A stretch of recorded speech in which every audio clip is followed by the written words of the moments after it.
আজ হলো শনিবার। শনিবারটা আমার এত কাজের চাপ থাকে, সেই ভোরবেলা উঠেছি।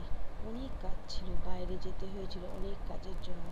তারপর সব কাজ সেরে বাজার সেরে একবারে বাড়িতে ঢুকলাম। বাড়িতে ঢুকে পেটে তো এত খিদে, কোনো কাজ করতে ইচ্ছে হচ্ছে না। সমস্ত বাজার গুছিয়ে তারপর রান্না শুরু করলাম।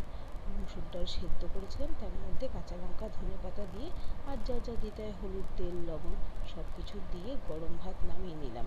সেদ্ধ ডাল ওই গরম ভাতে দিয়ে খুব ভালো লাগছিল। তার মধ্যে একটু লেবুও চিপে দিলাম, কাগজি লেবু। অদ্ভুত এক গন্ধ লাগে কাগজি লেবু দিলে, মনে হয় যেন ফুচকালার সামনে দাঁড়িয়ে আছি। তারপর শসা টমেটো সব কেটে নিয়েছিলাম, মানে অমৃত সমান লাগছিল। আলু ভাজা দিয়ে সেই গরম গরম ডাল ভাত, মানে কী যে পাগল পাগল।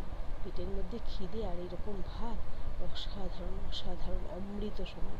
তারপর ঝটপট খেয়ে নিলাম, কারণ কাজে তো আবার লেগে পড়তে হবে।